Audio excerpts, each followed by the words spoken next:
Today's guest on Only Human is Soap. Soap and I grew up in the same neighborhood, so this podcast is all about origin stories and what it all means.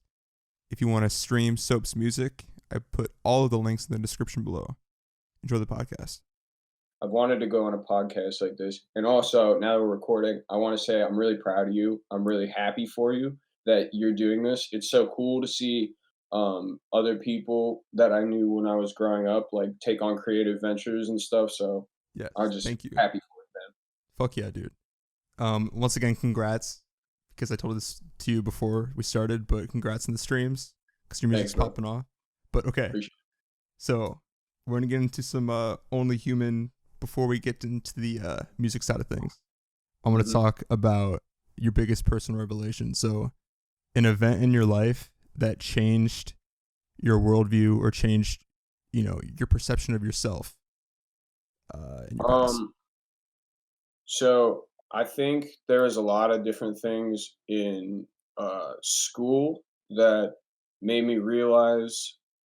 So I'm gonna bring up two that happened in school. The first one was when I was in third grade, and I wrote a poem in class for the first time, and the teacher found it and like hung it up.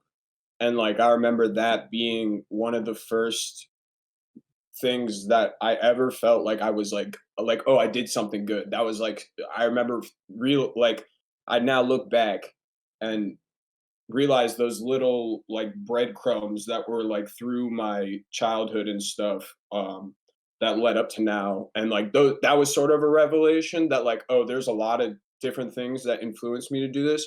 And then I think another one that happened later down the line in school was having a seizure because of drug withdrawal, because I was just so I was particularly got me to leave the high school we went to together and moved to Kent Roosevelt, and started going to school there, where I met all my friends who have like studios and taught me how to make music. That was a huge revelation uh, because of that thing that happened in school. And then a third one was when that happened again that got me off of drugs. So Okay. those are three big ones that change my worldview.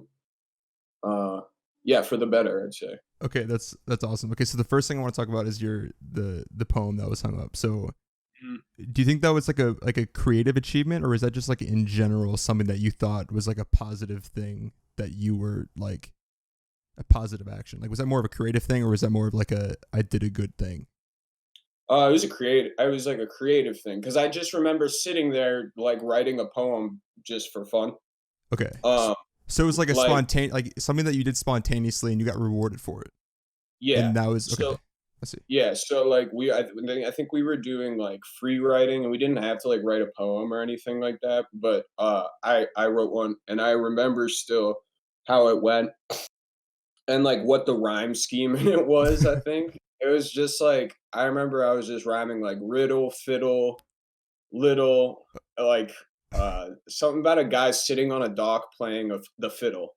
All right. And I remember my teacher reading it and being very excited. Okay. Yeah, That's cool. thanks. I think that's like one of those moments where, especially like a teacher who has no I mean, maybe they do have an idea, because I know that Mhm. there have been the tiniest moments where a teacher has like given me a look or said like the tiniest little like positive remark that has like dramatically shifted like Mhm. how I feel about like certain skills, stuff that I used to be insecure Right, about, but they were like, hey, this is right. actually a skill of yours. So that's Yeah, cool that you got that. I mean, even furthermore, like down the line, like into life, man. Like I'm doing some construction stuff right now, and like I've never felt more confident doing like just like housework and like general repair things anymore. It's like that learning thing is like a lifelong thing. And then I think it's also weird, and there's something to be said that like how much influence we take from like teachers and stuff, and just from school and whatnot. Yeah. I've been kind of thinking about a lot of that recently, and like what that does to kids, and whether some of it is like not a good thing, because I feel like if you're in a situation where you're subject to somebody's insecurities who like didn't want to be a teacher, uh, Yes, like, and they didn't want to care about people. If you're subject to that for a whole year, that can fuck you up at a young age. You know, it can make absolutely. you insecure for the rest of your life. And I think that we need. I mean, nothing is perfect. You can't have everything perfect, but I think it would be great if we had better like teachers, better people ending up in schools, you know? Yeah, because there's a huge like detachment from when you become an adult, and then you like. I mean, we were obviously kids at one point, but it's really hard to even go back in those shoes and think about like you are going to school for 8 hours a day, and Yeah. like, but as an It's no adult, like you're just in autopilot mode. So I would yeah, totally see that. sometimes I think about yeah, because that's just like their job, you know, and they're like Yes. into their 50s, they might, you know, they're molded and stuff. So, uh something I've been thinking about is just like kind of how our brains we evolved just like from the moment that we could like walk and like talk, we were just like working around adults, you know, in like groups, like hunter gatherer groups of like 150. So like immediately we kind of like entered the workforce to some degree, and you started learning those skills and stuff much earlier Hmm. and like doing them hands on. Like I think one of the problems that happens in school is like logic versus practice. Yes.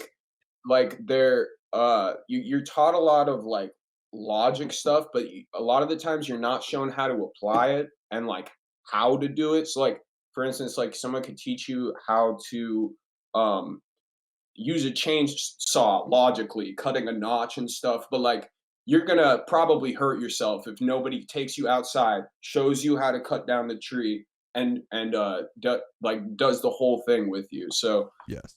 yeah, There's the like I'll use like chemistry for example because I graduated with a chemistry degree, but there is so okay. much more learning when you're actually placed like when I got my first job out of school, like the amount of learning that I did just was just like exponential because I'm like I'm actually Oh doing yeah, a job. You know what I mean? I actually started to care about learning and Yeah. No. like Yeah. This dude. Same. yeah, like Yeah. because I feel like you were so dude since I was like in like seventh grade, I felt so just like stifled by the school environment because and especially because I went to a school with a dress code prior to going to public school, and like that was like a personal hell for me. You know, it was just like way too rigid and stuff, and I got like hit by a teacher and shit, Oh shit. and like after that, you know, you don't want anything to do with like book learning that's being forced on you.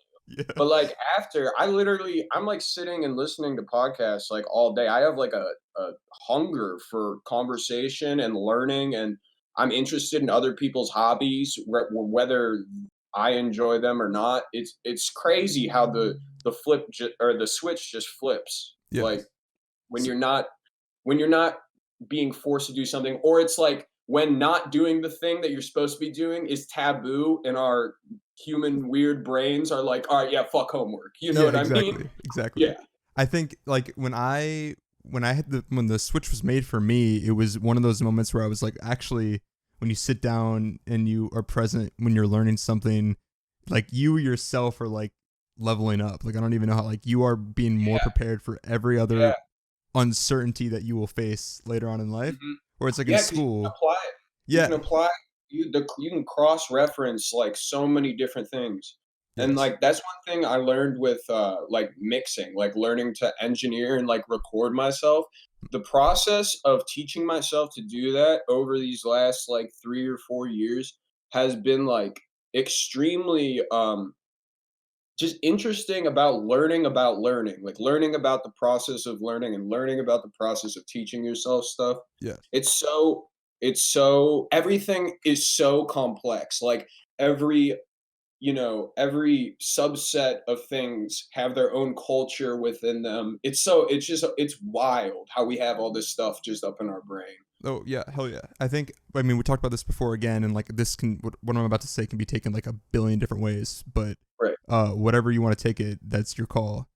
Mm, It's sort of like the detachment and being present is letting go of the outcome. So like when you were Hmm. mixing, like for me, before the switch happened, I was like scared shitless of failure because I grew up with like this identity of a smart kid.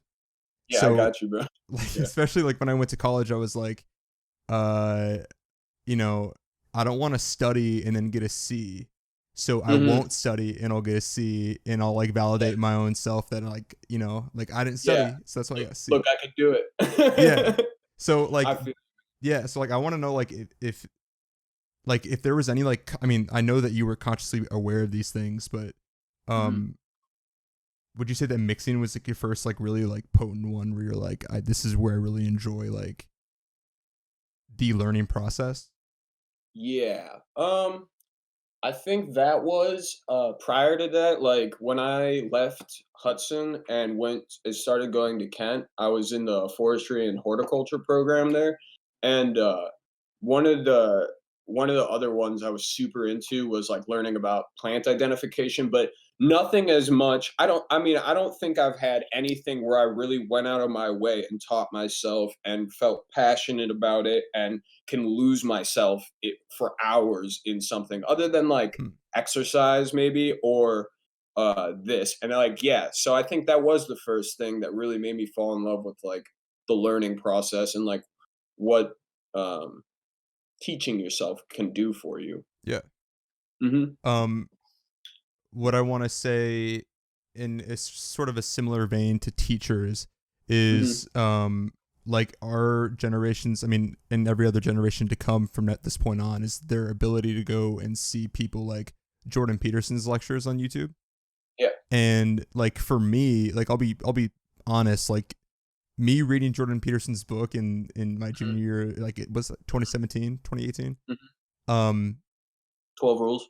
yeah, 12 rules, and that was one of those things where I was like it was sort of a responsibility thing, but it was also like life, you're not really necessarily learning for other people. Like this is really Hmm. just about you. Like I don't know, like there's like a, for me I Yeah. needed a moment where it was like this is your own shit. Like this isn't about Yeah. like your parents like validation. This is, it's like this is your shit. Bingo, man. That Yeah. is a huge boundary that you cross. I feel like in your like creative journey, you know, whether you're creating anything, Yeah. that moment where you realize, listen, if I don't do what I want to do while I have the ability to do it, I'm going to look back in a few years and I'm going to be so sad and so uh, bothered with myself that I didn't try when I had the ability to try. And Yes. I think that's like, so that's such an important thing for people to hear. The prospect of regretting 10 years of your life that you spent at a job you hate versus some anxiety because some people commented something you didn't like is way different, you Yeah. know, like, and it's just like it's just being able to look forward and do that. And like I think a lot of people get freaked out because they don't want to hear a bunch of like random people's opinion. Well, I mean, you kind of do. You when you like put yourself out there, you kind of just end up in that space.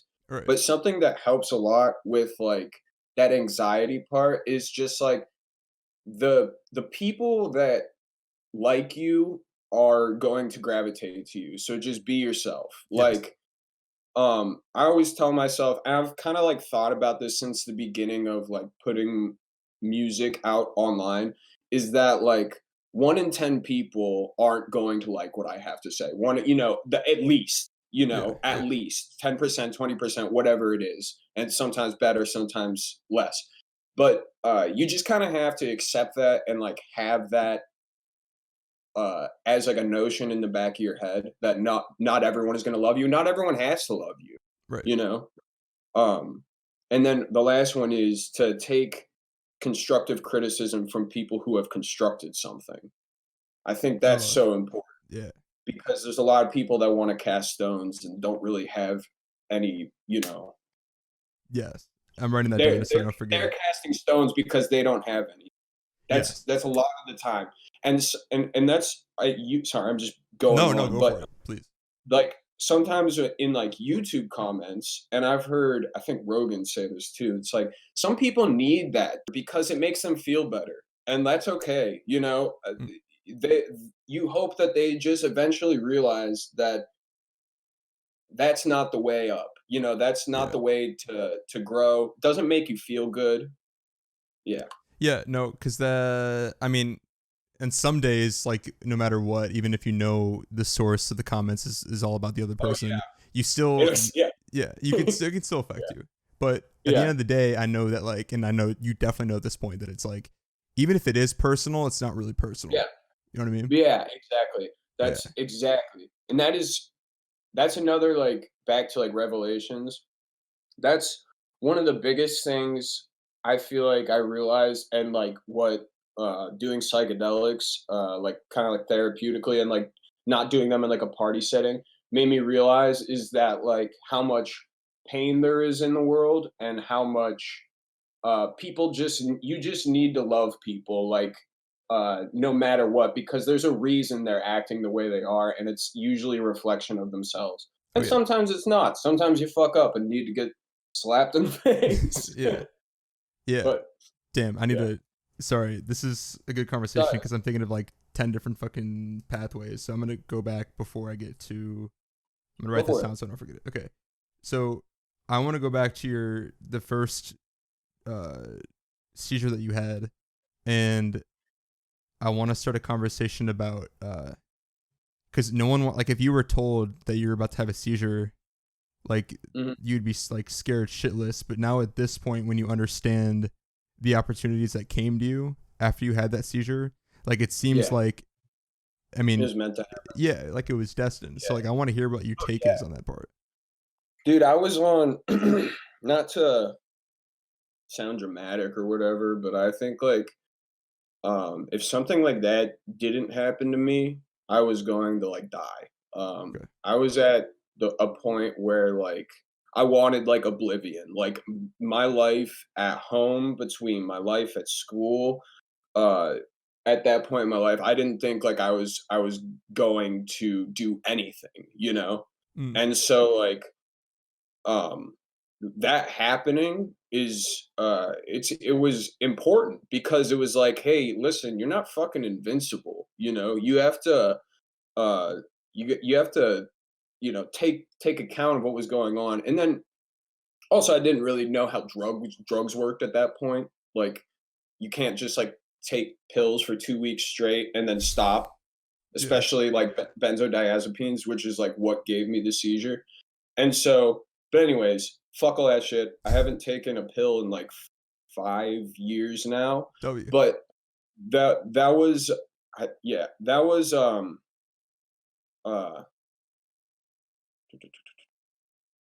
that was important because it did push me forward into those things uh that came for me like down the line. So yeah, I think it was definitely meant to happen. Sorry, that's Okay. kind of a No, no, you're roundabout good. way. Yeah. Um, so this is we can keep this short just so we don't go too off topic. But are you like, do you have like a spiritual framework? Like, are you spiritual in any way? Um, I definitely uh yeah, I definitely believe in like a higher power, or like however you want to call it. You know, it all has different names, like the all God, uh Source. mother nature, yeah, Yeah. the source or whatever you want to, whatever you want to say. A framework, um not really. I pray sometimes, but Okay. it's not necessarily like I don't attach myself to a religion. I was never confirmed or anything like that. Okay. Yeah, but it's funny. I went like roundabout in school. I went from um, being at a school where where we had to go to church, uh, and then in fifth grade, like starting to question like God and like the validity of like my experiences here. Um, and then I came like roundabout. I was like sort of like atheist for a while, and I came like roundabout to now having a belief because of my experiences, Okay. So you but no have framework. So you're not really agnostic then. You believe in a higher power, but you like there's no like official label that we would both recognize. Yeah, I Okay. guess. Yeah, Okay. yeah, yeah. Um so I know like a lot of people who believe in God would feel like wronged if they had a seizure, especially like a drug related seizure. And like, do you Mhm. feel like after you process it and where you are now, do you feel like you were wronged, or do you feel like it was in your power to like, did you have the potential to make that situation right or Not happen. wrong? No, like not happen, but like, Did I like, are you saying did I at the time, are you saying did I give, like, meaning to it in a way, like, yeah, where like, I was, yeah, like, cursing the sky, yeah, like, "Why did this happen?" yeah. At that point in my life, dude, I didn't care. Like, this is Oh, okay. kind of like I was, like, just going I was in so much pain, and, like, not to sound like dramatic again, I think a lot of people are going through a lot of shit in high school, and they don't like being around a bunch of people, but I it was just, like, the stuff I had going on at home between, once again, everything that was going on at school, and things that I'm uh, um not guilty in like any sense. I could have done better for myself at the time, Yeah, but I felt so um I felt just so like nothing mattered, I guess, at that point. okay. So like complete So apathies to the point where you attributing good or bad to that wasn't even relevant. yeah, I feel like it was something that I just completely just like stuffed down more with more drugs. It's just Okay. like originally when it happened the first time, like it took a few times, of me having like terrible experiences. Right. Like thank God I'm here. I guess that I think whatever that is, whatever the higher power that I'm here, because there was a lot of shit that, yeah, Yeah. but I'm glad I'm out of that point in my life. Yeah, dude. So am I. Very. I Yeah, for want. sure. I need to think about this because no, I don't know. I think it is crazy that you had these experiences because I'm trying to like find a point in my life where I had anything life threatening, like with Mhm. my like coping mechanisms. Like I had like a lot of like psychic pain. Like I was definitely like depressed in some points in my life, but um I don't know. Like I just think it's so weird how like we grew up in like you grew up in a Catholic household, right? Do like they tried. Okay, yeah, Like, okay. So like I don't know, like we grew up in the same neighborhood, we went to the same school, but like I don't know, Mhm. like the way that we coped with life was like completely different, and like our Yeah, we had outcomes is completely different. very, very different experiences, and I think that was one of the things that made me feel so like fucked up and estranged as a kid, Oh yeah, because like there's just a lot of like drug abuse and like people not addressing their problems in my house since I was like born, like mm, very early on, since like my earliest memories and stuff. So I felt like I couldn't relate to a lot of people. Like I felt like when um there was like, yeah, I just felt like there wasn't a lot of people that I could relate to, and like that was difficult. okay. So Yeah. relate and Like have talk to someone them. listen. Okay, so like listening to Yeah. like Yeah, because it's like you can tell someone about like an experience that is just like so off the wall crazy that you're like, how did this happen when this person was like 13? right. Um and I'm not trying to like brag or anything that like bad things happened to me as a kid. I don't want it to sound like that. But it's hard to like share those experiences, especially when you live in like a small town Yeah, where there is this like uh um air of like perfection and stuff, like, oh, everyone has to be perfect. So yep, yeah. yeah. Like so, I mean, this was my moment where I sort of realized. how like bullshit that is when I talked about this on Connor's podcast, is when everyone started to think that he was like some massive fuck up because he got caught with his headlights Yeah. turned off on the road. I was in the And back. yo, I forgot. Okay. And so Dude, wait, you yeah, want to talk but about that? Sorry, my bad. I was yeah, like, keep yeah, going. sure. Dude, it was so funny because, oh man, this is just like an attestment to how like just ridiculous I was being when I was a kid. So like, I had been on probation because of like whatever, I was like probation, but and I got off of like community service and all that stuff. And like the day after, I was like celebrating. I was like celebrating. I'm like, yeah, I can smoke weed again, right? And we get in Connor's car, and literally, like, it was like 23 hours, I think, like barely, to the point where I'm like on the curb again with a bunch of cops. I'm like, are you kidding Holy me? shit. And the most fucked up part about all my like run-ins with the police, like getting pulled over as a kid, I was never the one driving. I Oh was fuck. never the person driving. And Damn. now that I'm the person driving, I've gotten pulled over. That type of shit has never happened to me. It's never happened to me. Holy shit, dude. It was goofy. That's unreal. So yeah, so you But had yeah, multiple what's it called? oh yeah. And Close then calls. yeah, oh, and then it came to a peak one day. Damn.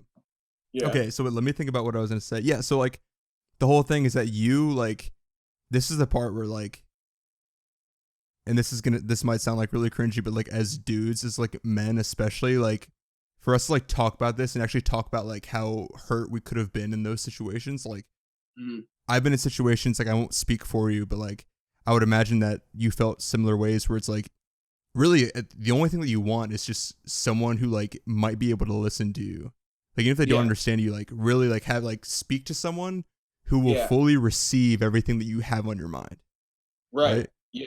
Yeah, yeah, yeah. And so like in high school, hearing people like Connor get caught with drugs, or like someone's like doing Xanax, or like, Yeah. someone, all that stuff, it's like your first like survival mechanism is just like that person's a fuck up, lower them on the social ladder. It's like me going back up here, you know what I mean? Right. It's like at the end of the day, what really matters, going back to what you said earlier about like loving people and like, Mhm. realizing like these mistakes that, if you were in the same person's shoes, you would do that too, because Yeah. that's that's what it is. And so, Right. yeah. Right. It's rough. You really never know what people are going through, and I think we don't really like.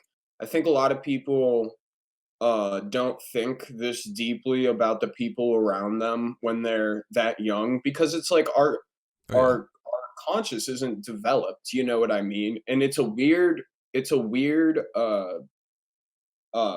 environment. You're with all these people who like you didn't necessarily like choose to be with them. It's just what you have to Yeah. do.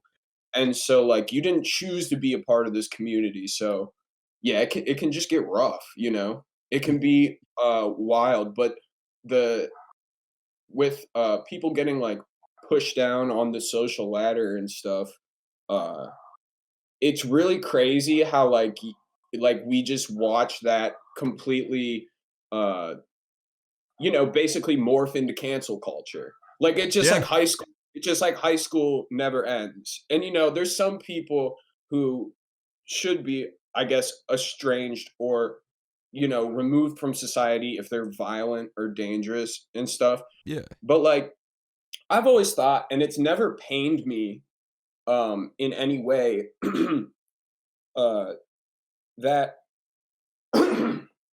there's people that have wronged me, and I genuinely just want them to grow. I just want them to get better. Right. Like I've never felt good about like ruining somebody's reputation. Yeah. And I think a lot of that stems from high school and just like people not understanding what I was dealing with then, and then like furthermore just like throw in the regular high school hate shit on top of it. And it was just like it was a lot, and so, Yeah.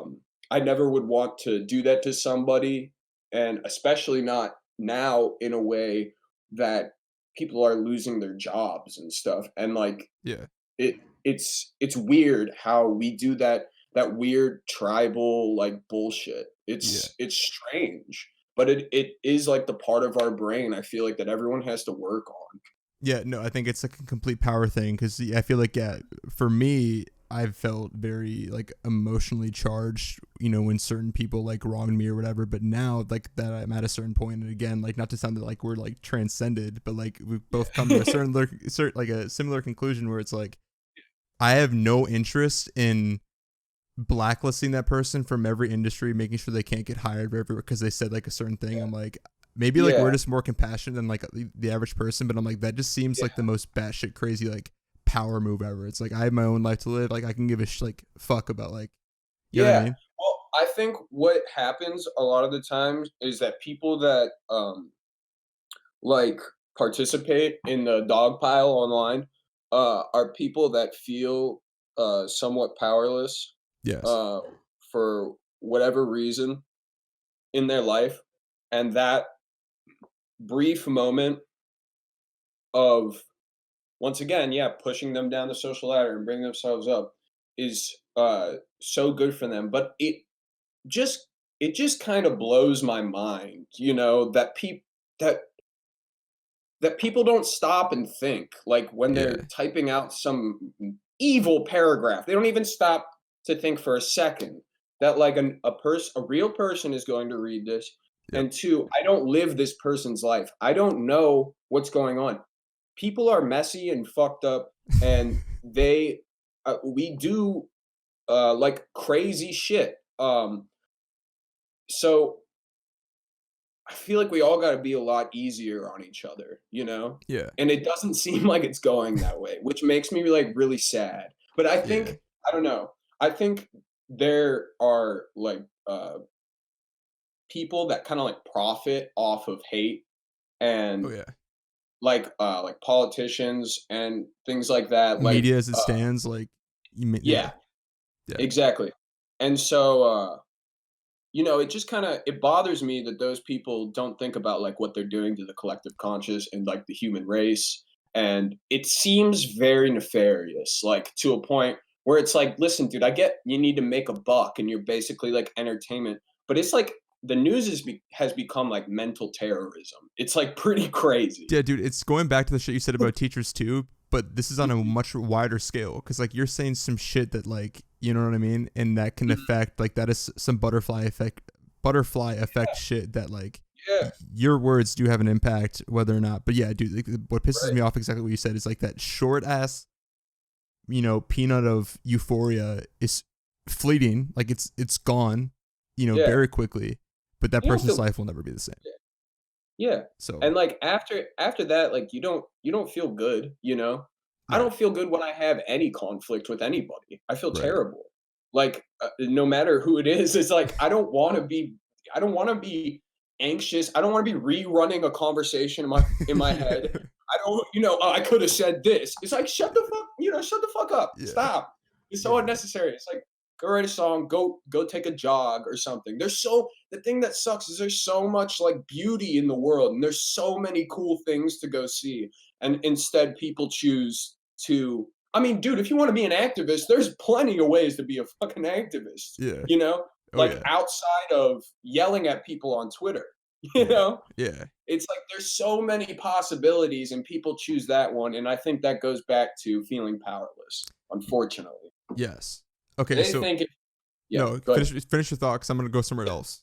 Yeah, So they think if they can make that change in the world, they feel like they might be doing something different or yes. good, Yes. but it's just you're not really at the end of the day, you Yeah. know? Because everyone has their own shit, in my opinion. Um, I mean, that's just an objective fact. Everyone fucks up, dude. We're all people, and Yeah. we gotta. I think the worst thing that we've done now is let all these young kids get on the internet and all the adults around them are eating each other alive for making mistakes.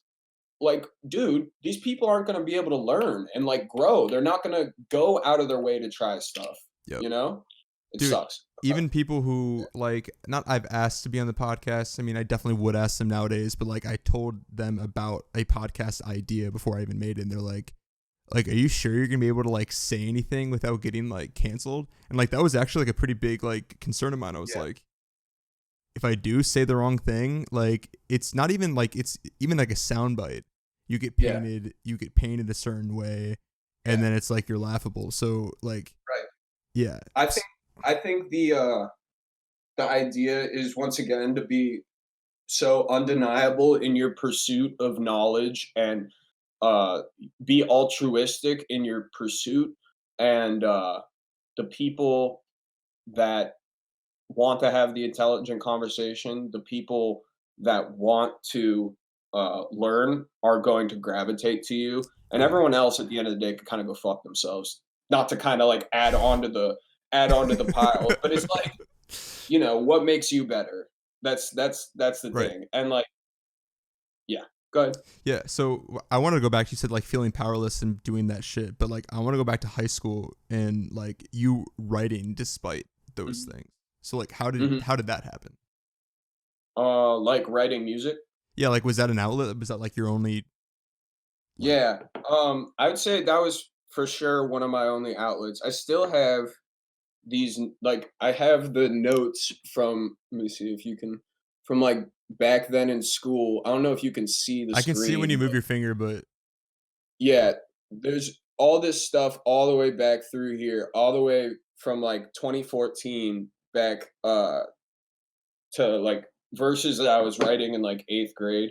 So damn. it's just like something that I've always done. And I think this is like the super cool thing about ideas is that a lot of the things just like um I'd be like walking around or something and they just pop into your head. Like the first word of or the first bar of a song will just pop into your head. And Yeah. that was like a lot of what I did as a kid. And then also um I feel like I was so like run and gun when I was younger that I didn't uh sit down and write as much as I should have. But whenever I sat down and like free wrote or like did a poem, I like loved it, you know? Yeah. Oh Yeah. shit, dude. Okay, hold up here. All right. I want to talk about poetry for a second because I think Yeah. poetry is oh shit, dude. I'm about to go off. Okay, poetry is literally like the language of the universe. I'm gonna sound so cringy when I say that, but Oh. if you read poetry, Hmm. depending on how you interpret it, tells you everything you need to know about you in the world and everything. Like I don't know if you agree with that, but like Yeah. interpreting poetry Yeah. is like magic or some shit. Yeah. No, dude, there's definitely something to be said for like I think create a lot of creative outlets are the closest thing that we have to magic, Oh you yeah. know? Because it's like it has a different meaning to everybody and it just speaks for the complexity of like life and it's like an accumulation of like the way that everyone perceives it and stuff. It's like it's like putting a seed out there and a tree growing from it, Yep. and like people thinking about this. And that I think that stuff's really cool. So yeah, I do agree with that. I think it definitely is. Yeah, Yeah. dude, poetry is one of those things growing up where it's like you read like Shel Silverstein and then like you never think Mhm. about poetry ever again. Like I Yeah. don't know, like that's just how I felt about it. But then I Yeah. started reading poetry again, and I'm like, Dude, this artist Mavi, I don't know if you've heard of him. He's kind of nah, like he's like friends with like Earl and them. I guess you kind of like liken his style to him, but like maybe a little like brighter. okay, Um, he shoot, what was the thing we were just prior to this? The poetry. oh yeah, Shel Oh Silverstein. yeah, He used the end of the sidewalk, mm. like you know what I'm talking about, like that thing as an album cover. And I thought that was so cool. Oh, I think I remember I seeing was that like, actually. that's such a cool like callback to like childhood. Yeah. Yeah, I've always I've always loved when people do like plays on like nostalgia and stuff. I think that's yeah. really cool. In high school or now, I mean, especially now, Mhm. Did you have friends or people around you who like you think would be super creative or super successful in what they like who they were instead of like their mask they were wearing, but they had too many inhibitions to actually Mm. embark on doing those?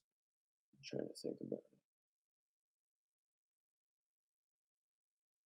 Yeah, I feel like a lot of artists themselves are a lot of times afraid to be their full on self. Like a lot of people starting out are kind of not all in. But yeah, let me think. Well, Let let me me just say, so that's a good point. So for you, like, how long did it take for you to feel like I'm really settled in into my uh like style? I don't think I like so rapping for like I think 10 years now because I started writing uh songs when I was in like 8th grade. So I've always been like comfortable rapping. I think one of the the first few experiences where like I had like a really good show and like the moment you get on stage and like black out basically because you are just like full on into your element, like that shit is probably one of the moments that you're like, oh yeah, like I am supposed to be doing this, you know what I Yeah, mean? dude, that's Like sick. it's so special, and I've always felt that way. Like I've always loved music, and like I've always when I was like running as a kid, um, I would have like dreams or like visions in my head, just like thinking out like music videos and like crowds going crazy. I would like think about this when I was like going on jogs as like a young kid in like track and stuff. And uh I just think it's like interesting how it like once again the breadcrumbs. Yeah, But yeah. yeah, Like you the manifested it. Like not to sound trite, yeah, but you manifested it. Like you know what I yeah, mean? yeah, in some regard, dude, I think so. Like I was talking to my younger brother about that, who's at OU for organic chemistry. Um, and he said you were really like you were born to do this, and I was like, that's a crazy thing to hear, because like I feel like the thing with like a lot of having like a lot of experiences um when you're young, I feel like a lot of us don't know who we are without the reference of our like environment and the people around us. Mm. And so a lot of that like finding yourself and becoming yourself, I feel like happens sort of outside of it, you know? So once you leave that environment that you're familiar with, is that what you're saying? Yeah. Yeah, I think so. And I think that's just like generally where growth and change happens is Yeah, when you force yourself outside your boundaries. I mean, that's something we're taught since like a kid kind of, yeah, think outside the box or whatever. yeah. Uh, I don't know. Like it's. I think you talking about like you having those feelings at shows is just insane to me. Is that like one of those moments where you feel that if you keep going, like the things that you not that you might whether you think you deserve them or what you think is possible, like Mhm. after that moment, is that like a never going back sort of moment? Hmm. I don't know if I'm being clear enough. Like Yeah, this, kind of because yeah, I think it is because it kind of is because then you especially if you have like a good show um or like you just have like a really incredible experience, it kind of is like, oh, and you feel like you're supposed to be doing what you're doing and like it's the most happy you've probably like ever been. I think like that definitely just like unlocks a thing in your head. It's like yeah, what else would I be doing if this makes me feel so good and like it's so meaningful. It's such a meaningful personal experience to me, and then if you can help other people and have make other people have a good time too, I mean that it's just like it's like incredible. yeah, And I think it's important to like credit this is actually something I learned from Jordan Peterson too, is to credit the power of the medium. Like um music as a medium is so like powerful. Mm. So it's important to not like credit yourself too much for like, what the outcomes. Oh yeah. But at the same time it is. Yeah. Yeah, because I mean, yeah, you play a role when you plant the seed yourself. Like you Mhm. played your role writing the raps and everything, but at the end of the day, like Yeah. there were so many other factors. But yeah, that's so true. I don't know. Yeah. But yeah, I do think it's kind of like a never going back moment in the sense that if you feel that way when you're doing it and you haven't felt that way doing anything else, and I'm not saying I won't ever feel that way doing something else, but it's like why else would I do anything else? Why else would I take anything else as serious or at least try to take it as serious? And like um I do like other things, I'm not just like in my room cracked out screaming into a microphone all day, but like this is definitely my main focus and it's what I want to do with my life. Yeah, I hear you. Okay, so Yeah. how does before we started this, we talked about the like reception of some songs, and I have to be like Mhm. not pay too much attention to it. Mhm. How does your brother's words of "you're born to do this"? How does that actually affect you, if it does? Um I don't know, dude. I have a weird sense I have like a weird sense of self, I feel like cuz I've done a lot of like psychedelics, not like but I've had experiences that made me like almost like detach from the worldly, not in like a schizophrenic crazy way, I but know what it's you mean, like though. yeah, it helped me like detach from like the ego half of it. Uh Sorry, what was the question again? Like, how does your brother's words affect you when he says you're born Okay. to do this? Like, how did that affect you? So I think it just made me happy.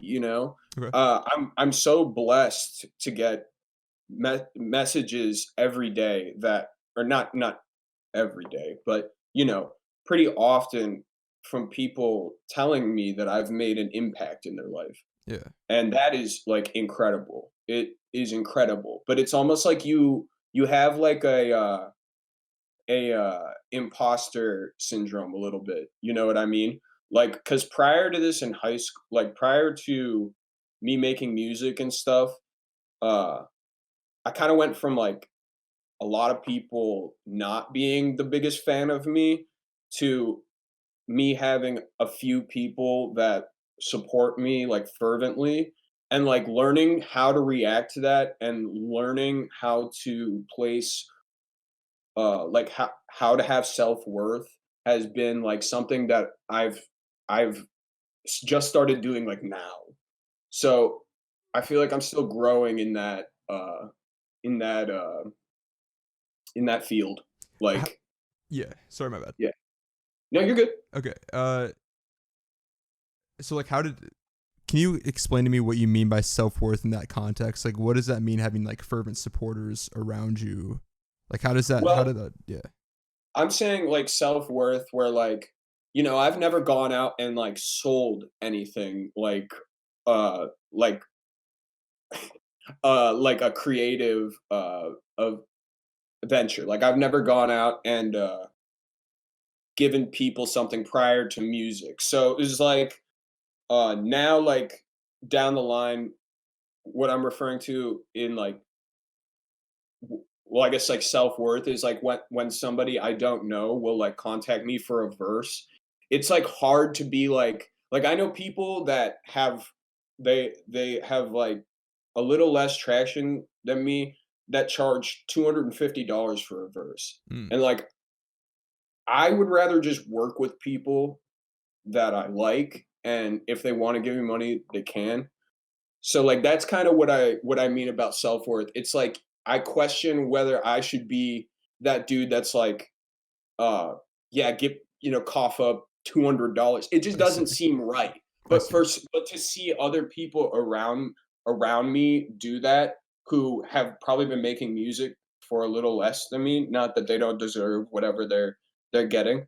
Um, uh, it makes you question. It's like, do I just only really care about like music, or uh, is this more of like a self worth thing? So I guess I it's more of see. a question I have.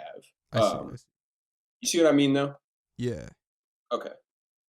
Okay. So, well, now I'm curious to see how like has your self worth ever like affected? This is an odd question. Has your self worth ever affected any music you made? Like, has it ever been a In deterrent? um, hmm, Like, has it ever prevented you from like? Did anyone ever make you feel like you shouldn't be rapping or like you aren't nah, as okay? no, not really, because like I feel like I faced like a lot of adversity in not like a lot of adversity. You know, everyone has different struggles and stuff, whatever you want to say.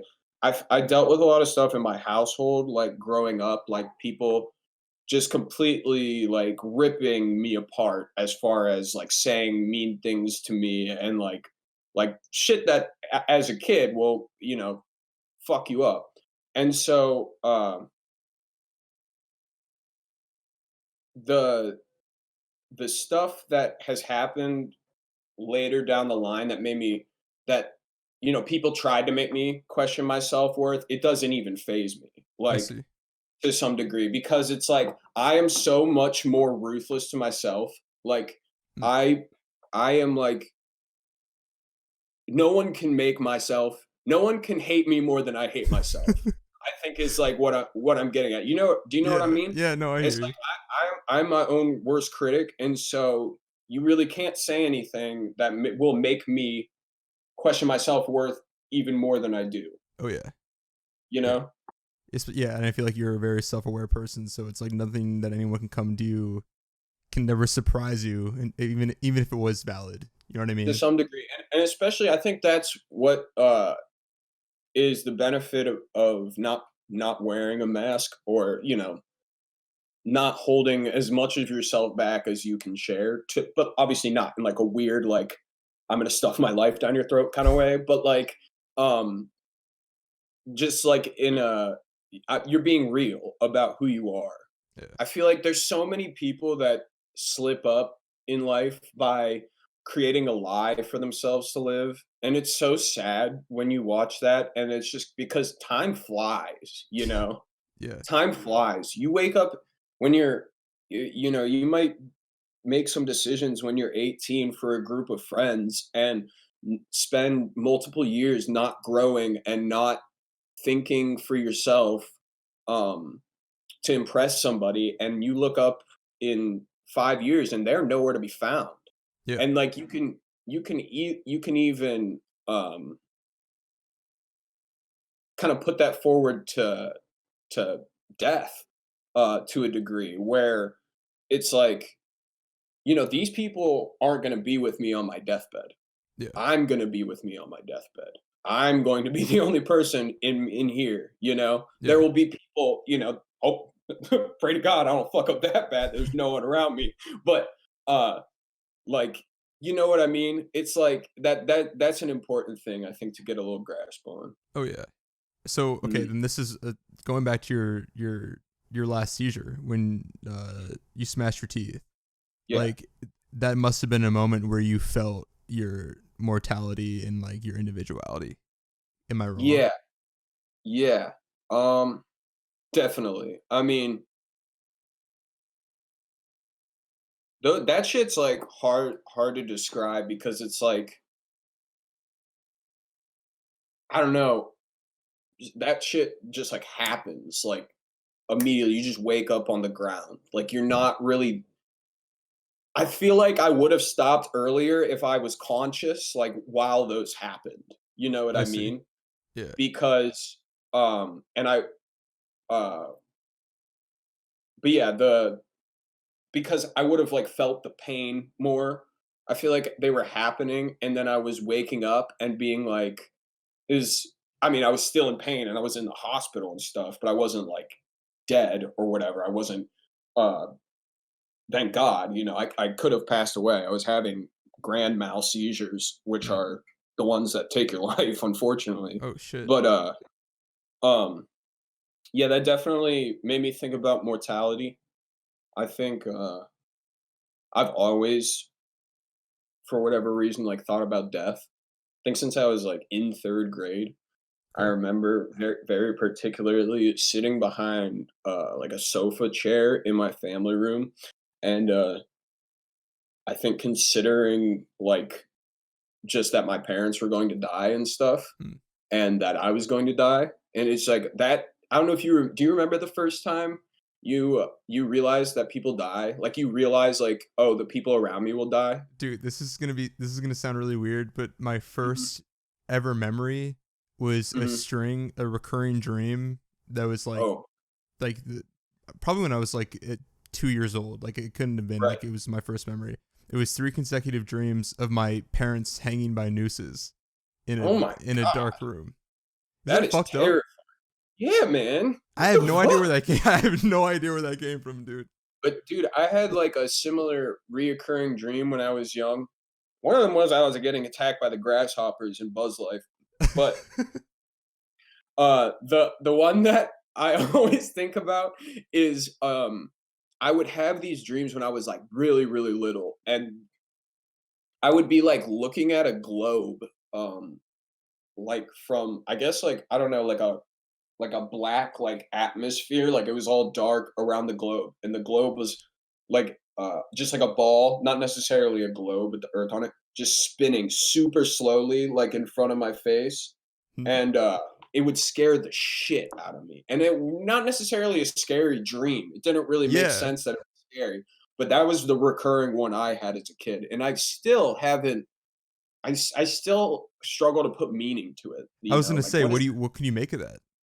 I don't know. It's like maybe I I just thought of this now, but maybe it's just like big picture thinking or something like that, and In- uh, how it how that's like scary. I don't know, or it can be scary. I And don't that was know. one of your earliest dreams, Yeah, recurring that was dreams. like really, really, really young, so I can't Okay. necessarily put that meaning to it there as a kid. But now, like later, when I think back on it, I really just like ask, what could that be? Dreams are so crazy. That Dude, dreams whole are the yes. Yeah, the fact that I had one, the other, night where I lived 2 days in the dream. It was crazy.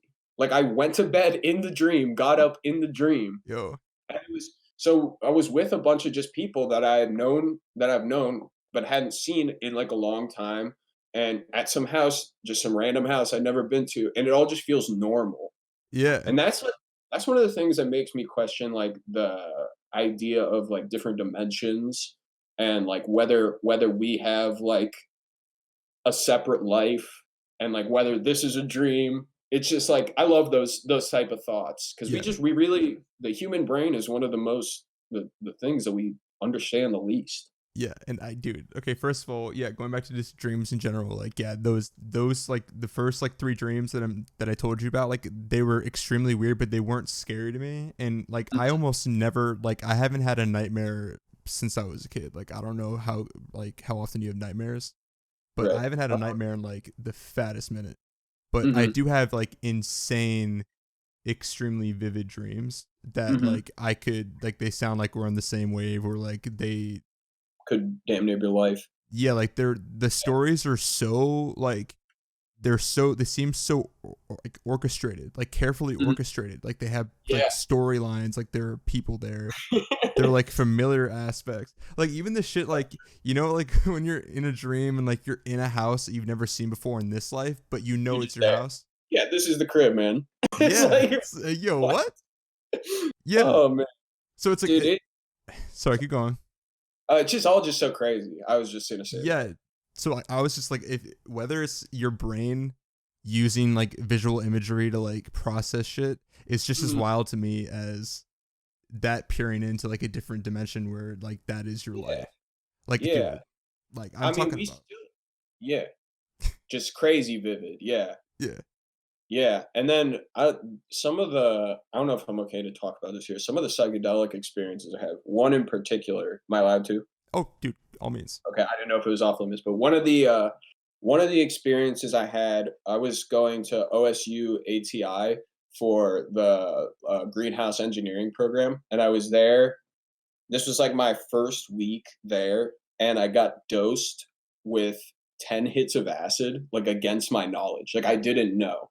Yo, what? And I had like barely met any of these people um that I was with, and it was such a strange experience. It was the first time I had ever gone to a party out there out in Wooster, Ohio, and it was just like a bunch it crazy situation, but that was one of the things that made me question once again like dimensions and stuff like that, because I literally saw myself.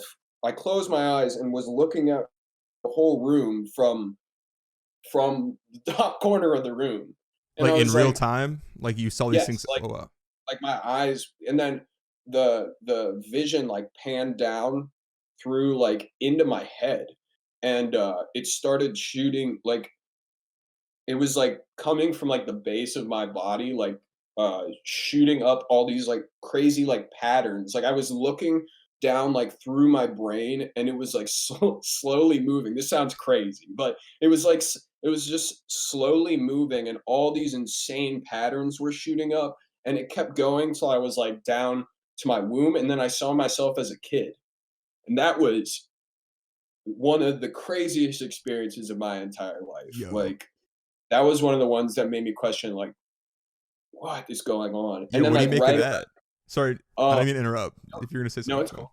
Oh, seeing myself as a kid, I Yeah. think that part of it, I think it was sort of like uh, embracing like the child that felt like alone or something, Oh shit. and that like, and maybe like uh, see, I don't know, like seeing all the I'm kind of putting meaning this more a little bit now, but like seeing all the colors shoot out of like it's such a strange way to describe it, but seeing all like the colors shoot out of like and then it going down to the child.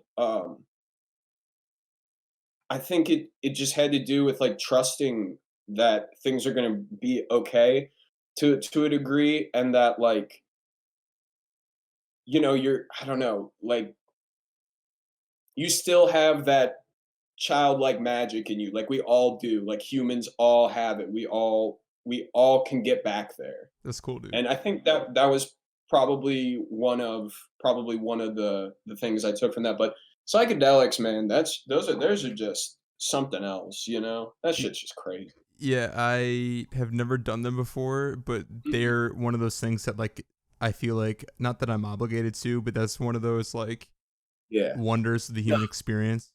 yeah, I don't think they're for everyone, but I do think that a lot of people could benefit from having like the barriers like broken down in their mind Oh to yeah. to a degree, and like because I think a lot of us like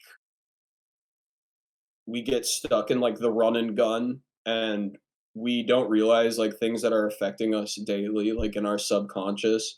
And when you have like an experience like that, doesn't necessarily have to be one where you're looking at yourself as a child, um like even just like taking a small amount of something can be extremely beneficial in being less harsh on yourself, because Yeah. it kind of like takes you out of the ego thing, and you get to see some like some of the things you've messed up, and like maybe you're not being as loving as you can in life. Like every single experience that I've had with that, it's been the the those like cliche statements like love is everything and Yeah. family is important, and those things really became like pertinent and real when you're in that mind state, and they like affect you in like a way more tangible way than just like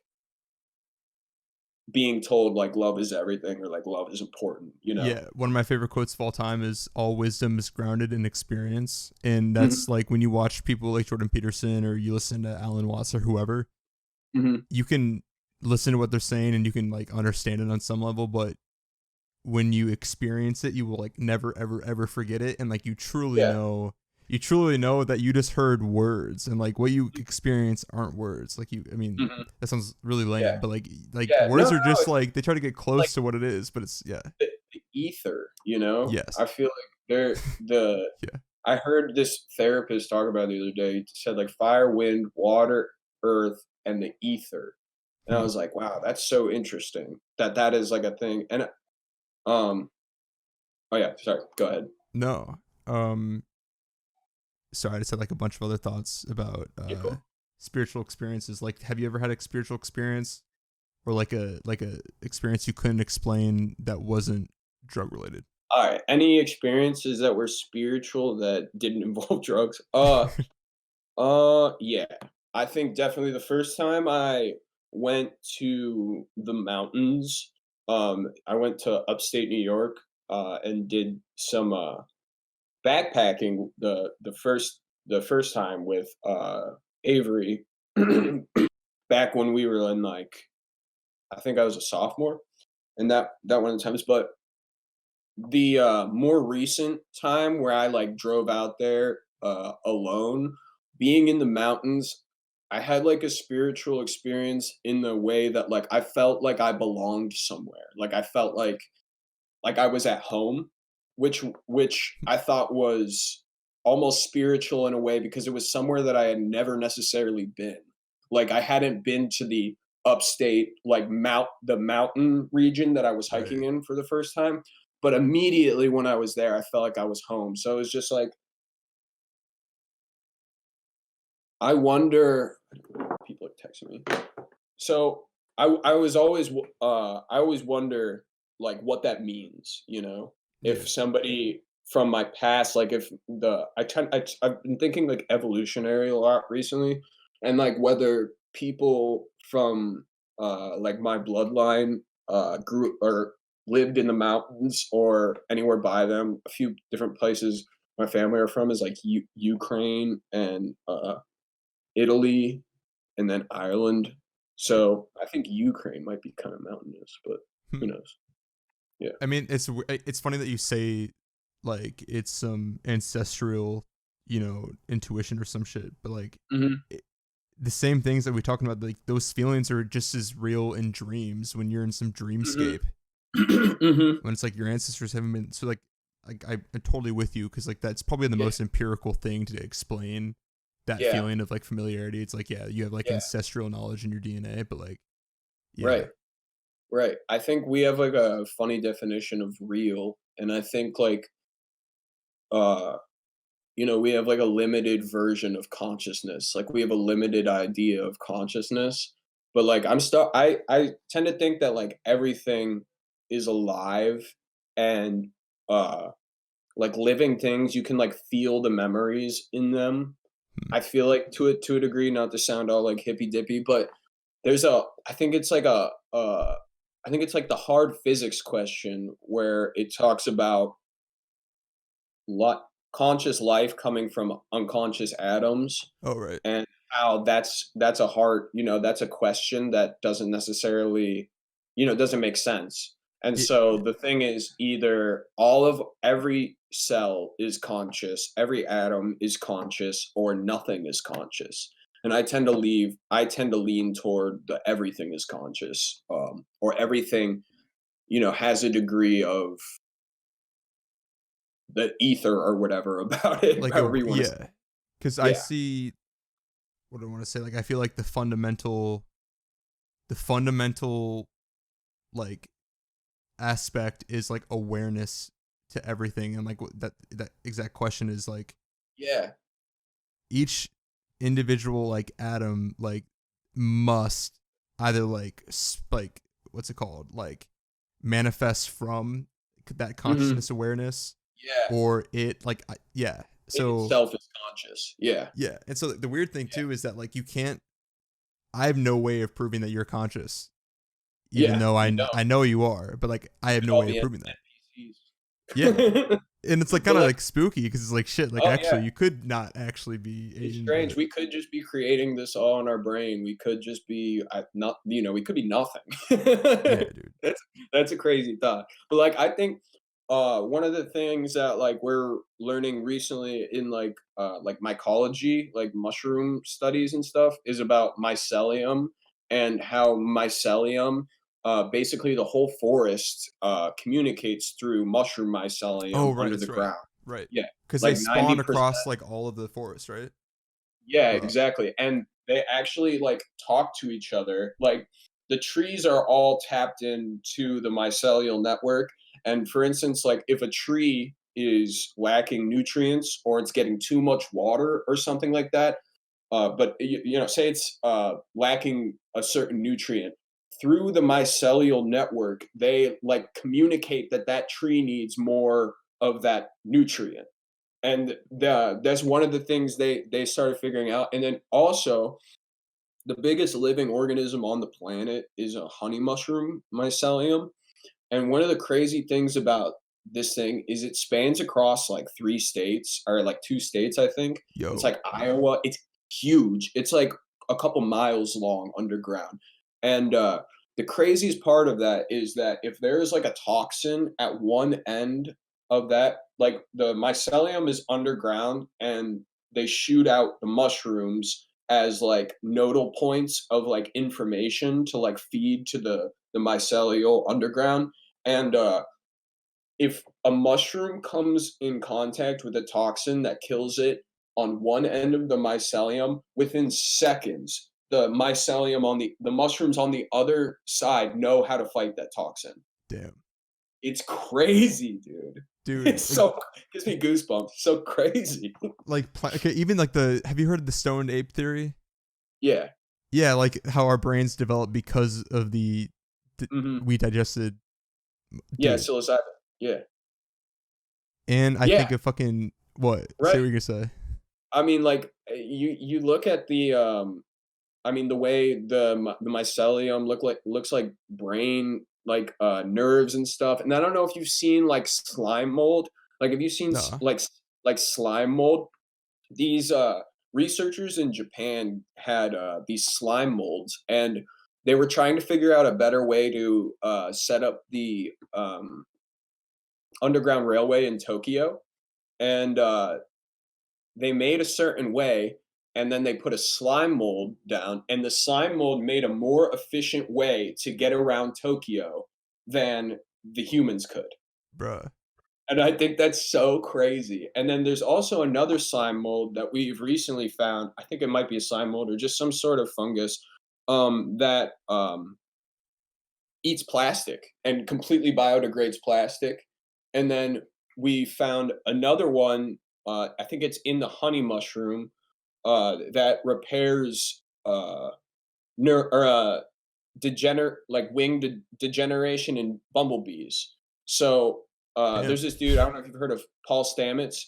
No. He is creating these things that you hang up, and they're basically to stop hive collapse, and they have mushrooms in them, and they come in. The bees come in and get repaired and leave. So yeah, I think mushrooms are extremely powerful. They're super interesting. Dude, that's insane.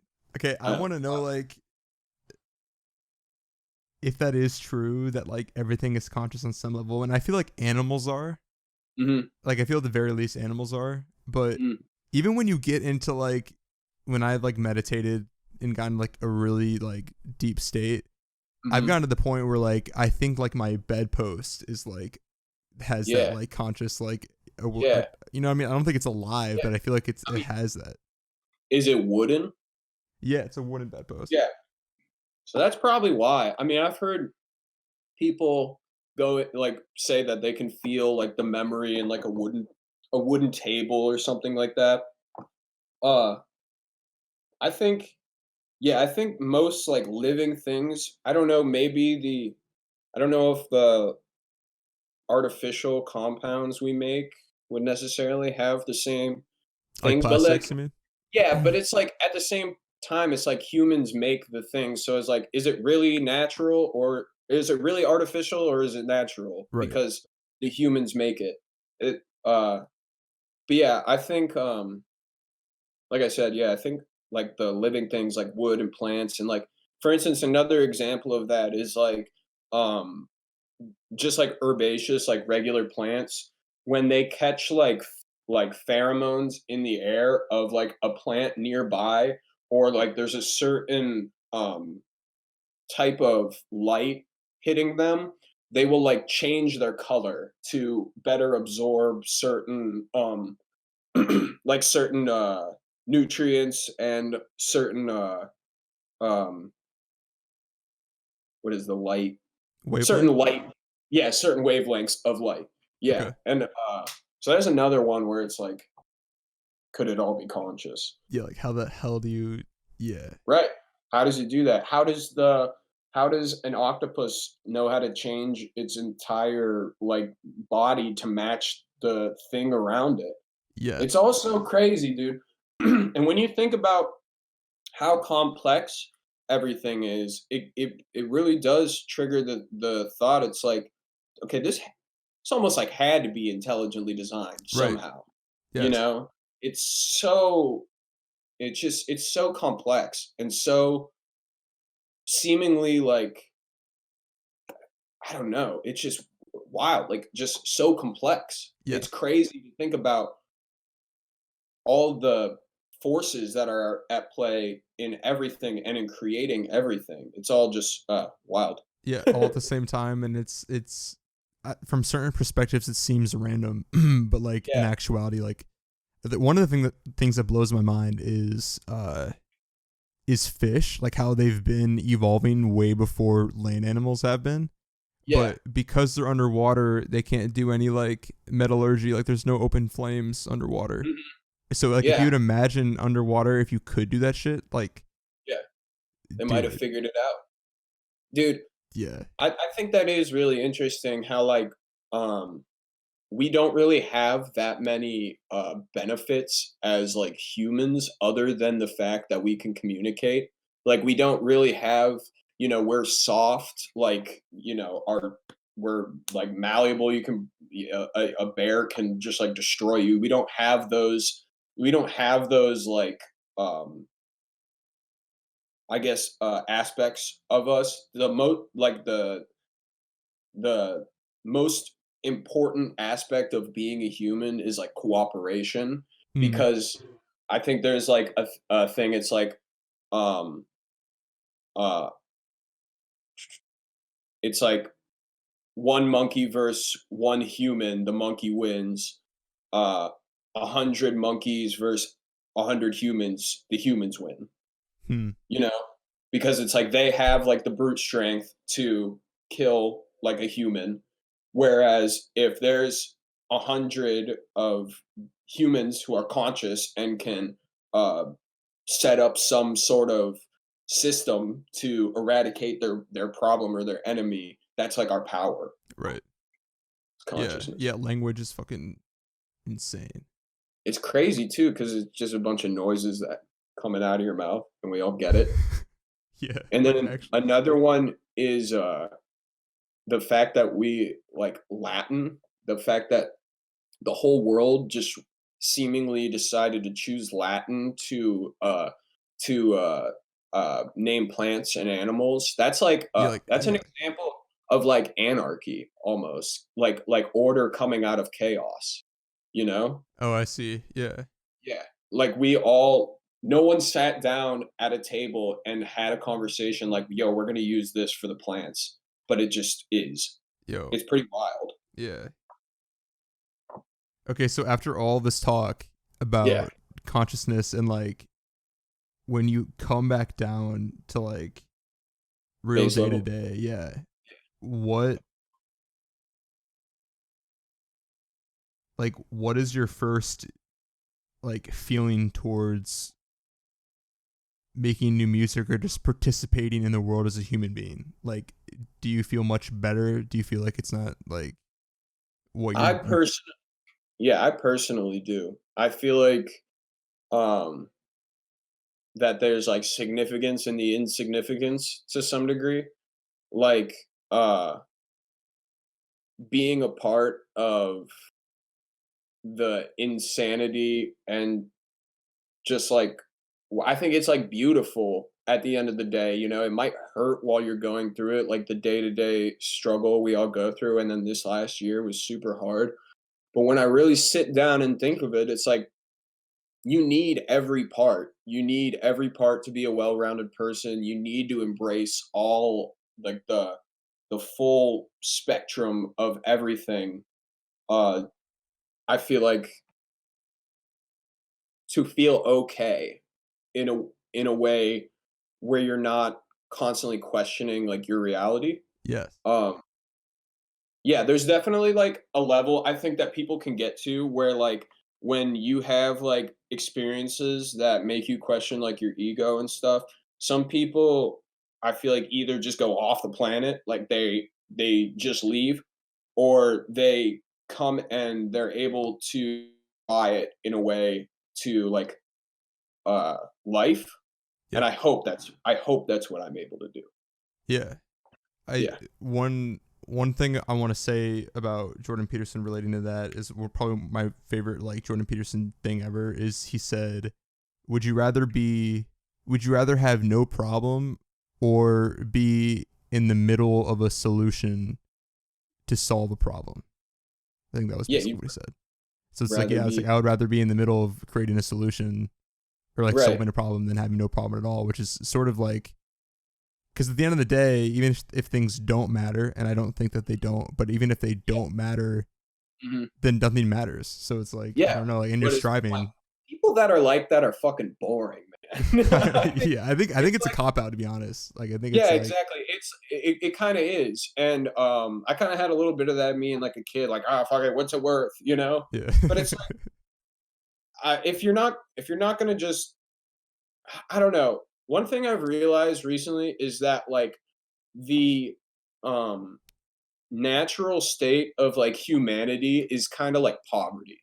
Like if you are in the middle of the woods, you know, like even if all the constructs around us that people point to and blame for their inaction, even without all that stuff, if you were in the middle of the woods in a tribe or whatever, and you just wanted to sit on the ground and not move, you get eaten by a lion, you know? mm, Like you get eaten by a jaguar. Like so I think an important thing that I've realized is that like you either do something or you just wither away.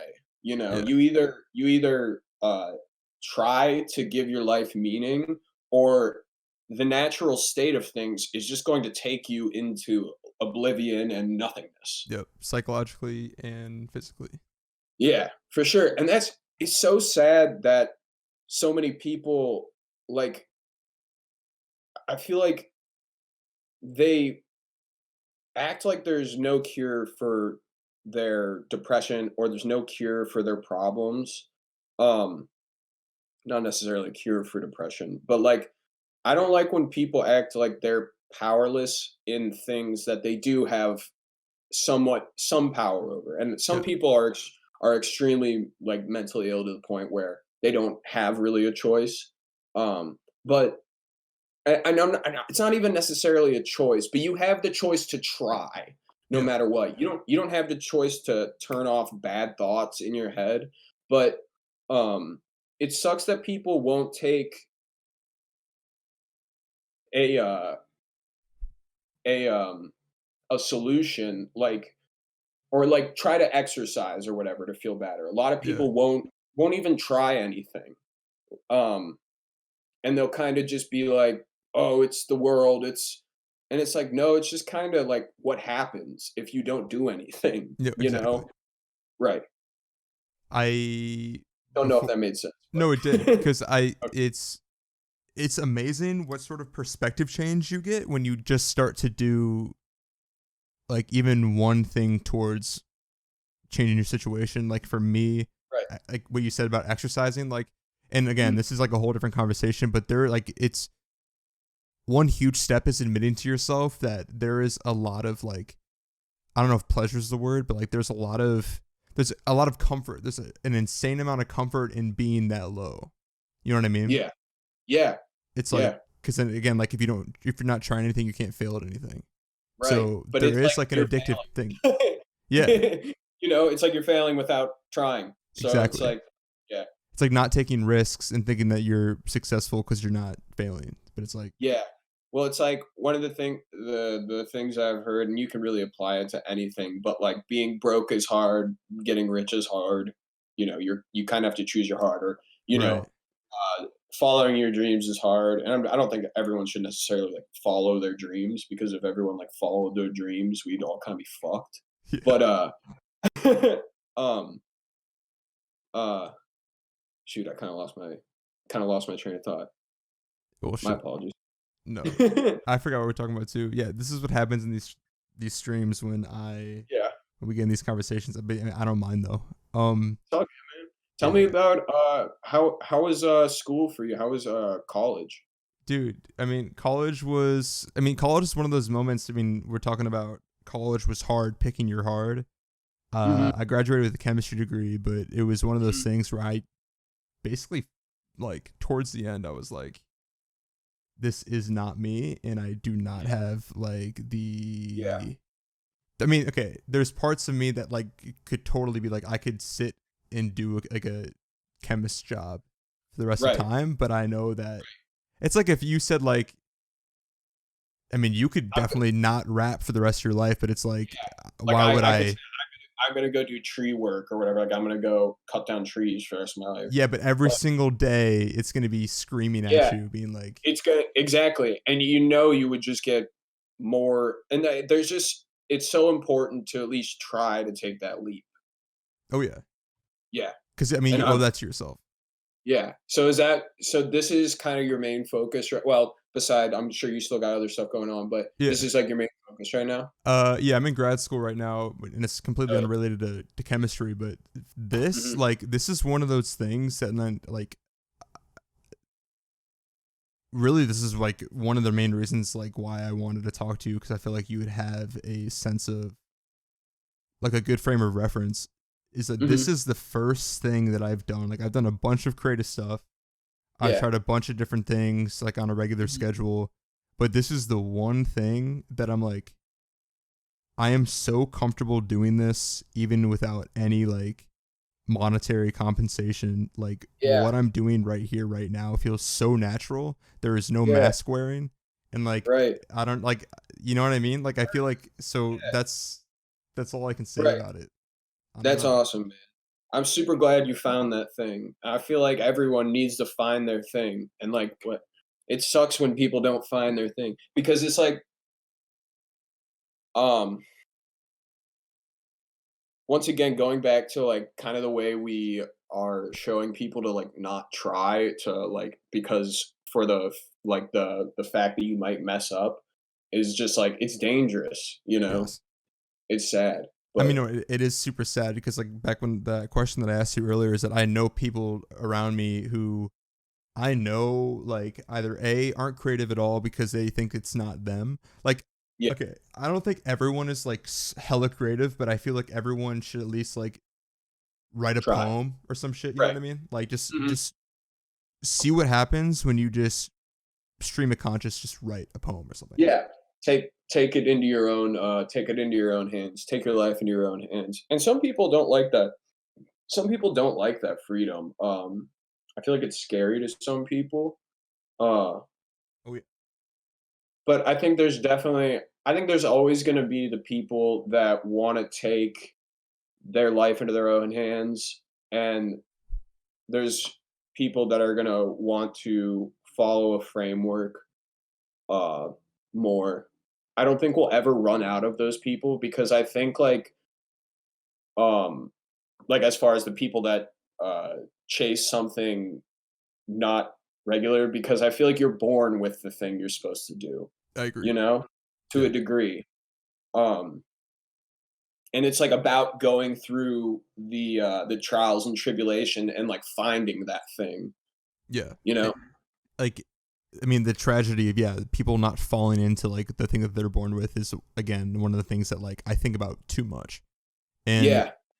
what you were saying, and I mean, I don't. It's not really explicitly said, but this is just what I find time and time and again whenever I talk to people. In your case, in my case, is that you Mhm. usually have to go through some completely life uprooting situation that is so uncomfortable and like Right. changes everything, but it puts you Yeah. on that path. Yeah. Well, that's crazy that that ended up being that thing at the airport that happened. That's Well, I'll uh say that that was one of them, but I will honestly say that it was me probably being like as overweight as I was my entire life, because that was one thing that like I because growing up in Hudson, I mean, there were fat kids in Hudson, but like right. it was a very weird thing. Like I said this in one other podcast, I don't remember which one, but Mhm. growing up to handle my emotions was immediately food, and I had Mhm. no other like way of managing my emotions. Way So out. not Yeah. only was it like hella conditioning, but it was Yeah. also like addicting.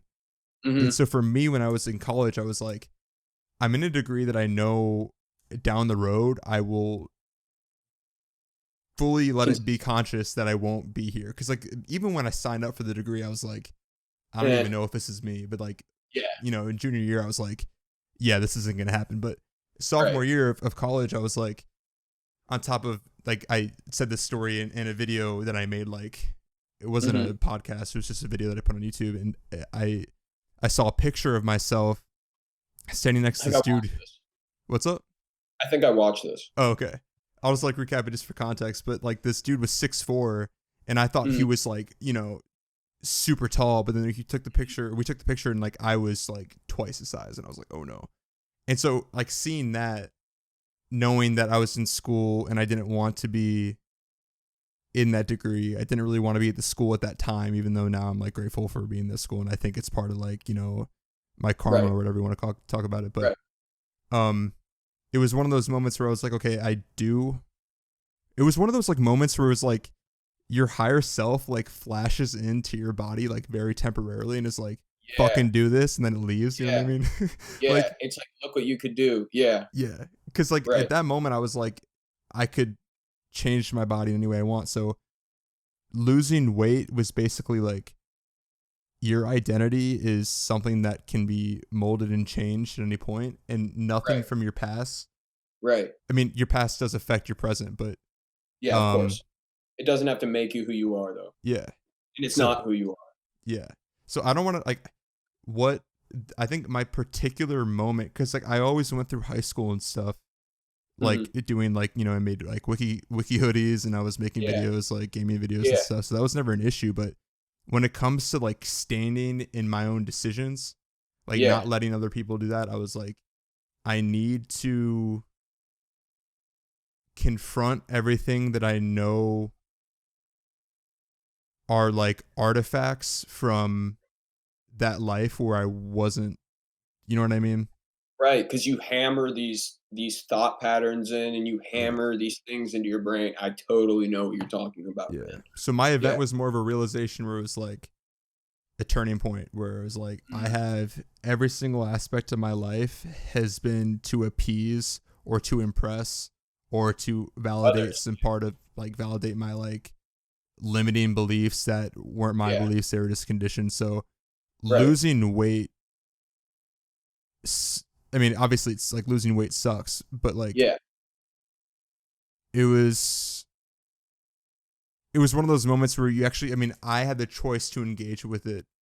You know what I Right. mean? Like I had the Right. choice, like for you, like It I was mean, yeah, what? I the moment I likened that to, like, taking that jump was the first time that I, like, shared music with my family. Oh shit. Like, put it out on, like, Facebook and stuff when I was, like, I think, like, 15 or something like that, Okay. and not that that was necessarily as, like, life-changing as your situation, but Oh I like, kinda liken those, my experience with that together where you're like, "Oh, yeah, you can do this," you yeah, know? yeah. Nothing holding you. And I think honestly, like everything is relative. So like I don't think there's like any dick measuring Yeah, in like right. people's like past. I think Right. I honestly the just never coolest know how part. people are. Yeah. Yeah, no, you're good. I think the coolest part about this is the overlap. Is the overlap. Yeah, exactly. Exactly. Because Yeah. everything is different but kind of the same, you know? Yeah. Yeah. That's Yeah. literally, yeah. But It's cool. like, the last thing I wanted to say about that is, um,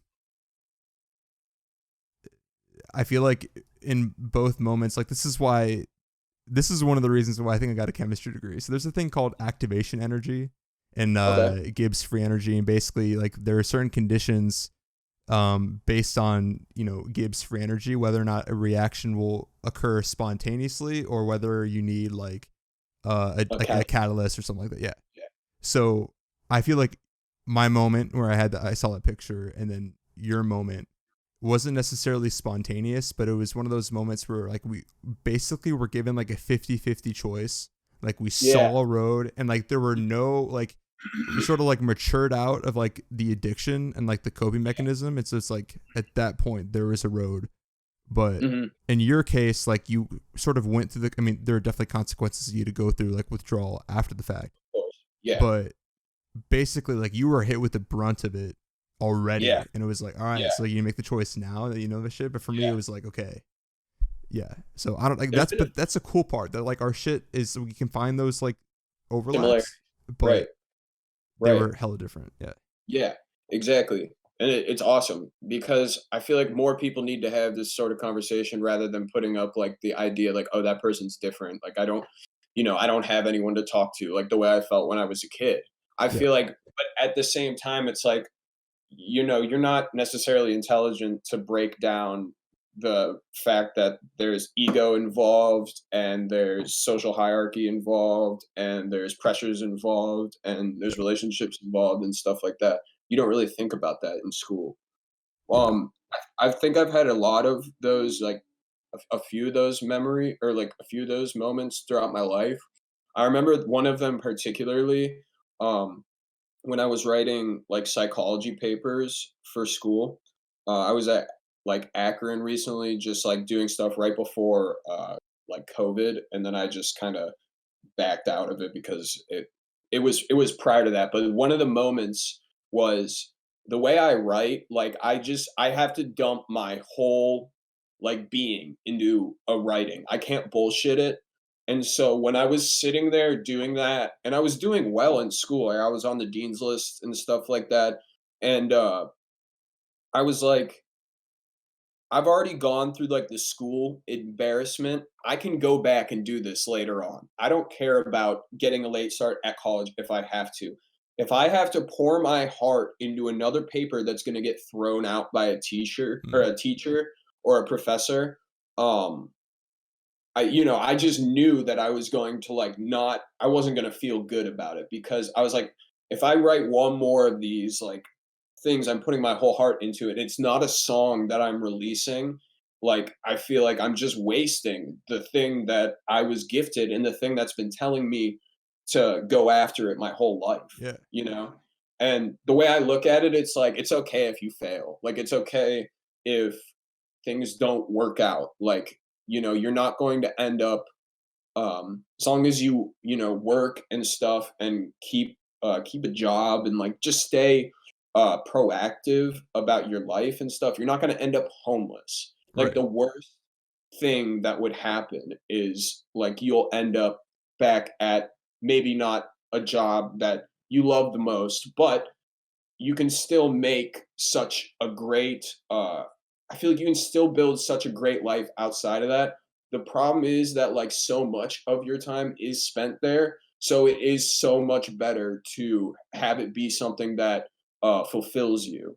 Oh yeah. And I was blessed like really early on from my grandfather when he found out that I started taking pictures. Uh, he was like, follow your dreams and like don't let anyone tell you any different. And then that was the last time I Damn. spoke to him actually, Oh shit. before he passed away. And so that was like another one of those moments where it was like, oh, like I'm looking back and like seeing like all these different experiences that kind of culminated into who I am today. Yeah, it's I think the Wow. wildest part is that these aren't these are tiny moments that build up to things instead of these Yeah. big turning point moments. Like Hmm. they And then have equal value. yeah, and So then cool. also like I think about right now the time we're in and how crazy uh it is that like our generation has been like we've seen like 3 decades um before we had even turned like 20, you know? We saw the 90s, uh the uh the 2000s and like the 2010s. You lived in 3 different time periods within a short span of time. We've watched technology become like so crazy, and I feel like on a grander scale of culmination, that so many different things are all coming to a point right now. Hmm. Do you feel that way ever? Like a singularity sort of Yeah, thing. like sort of thing where it's like all like tech and stuff and the exponential speeding up of that. I feel like when I think about just all the things that have happened in our life, it does feel like it's all heading up to some Oh, uh, yeah. I it's hear all that. heading up to some it's like everything seems to be like culminating into like a thing. Yes. But would makes any sense, but like all the different aspects of the world seem like they're at like a break, not like a breaking point, but like a where are we gonna go from here? Things aren't like See. anything like they've ever been before in our human memory. Right. So I think that's another thing, like on like the grander scale, uh thinking like Yeah, macrocosm. macro. Yeah. Yeah. That's also another one I can apply that to. Okay, so before I say my take on that, do you think, and this is like a very, very, very spiritual question, but if do you think that if you do you think that you chose if you could if you could Hmm. okay, I want to ask if you think that you chose this particular time to be alive, if you do think that, like if you do Yeah, think that spiritually. I've considered that before. And this isn't my uh theory or whatever. I think I'm I'm going off of some Terrence McKenna or something like that. But um one of the things that he said is that like we're all like gods or whatever, or we're all part of the collective conscious, like Yeah. everyone is, and we like cut ourselves off from that and come here to complete a journey and then return back to the all-knowing like conscious for that like moment of returning back to the oh like the whatever the god or whatever. Right. So I think that's really interesting. I think I don't know, that's you it's hard to say, but I definitely there are moments that happen where it is something winking at you, like little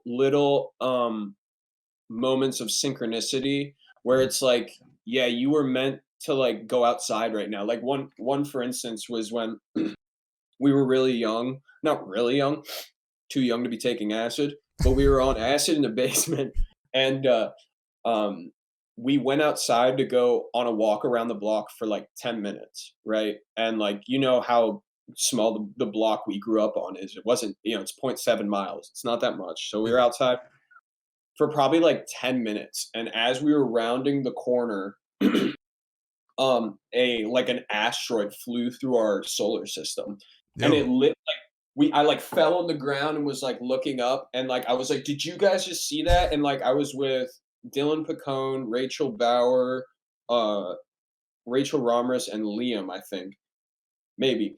But we were like, holy shit, like, oh my god, we were outside for 10 minutes and we randomly just got like the like, yo, let's go outside. Yeah. And then we go back in and we walk inside and it's on the news. Like Oh it shit. like legitimately happened. So that's one of those moments that I was like, holy crap, like it this things sync up.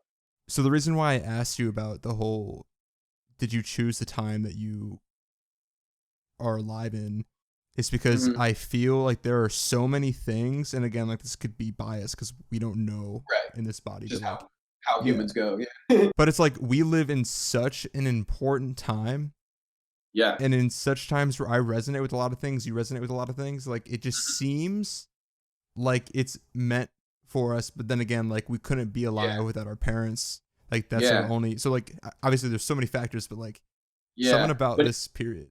yeah, I definitely that's exactly what I'm saying. Like what I'm saying when I'm talking about like it seems like everything is coming to point and it seems like our like generation or not like our generation, but like the younger half, like 30 and under, like we're going to be, like we might end up in space, I feel like, if we Yeah. don't blow ourselves up.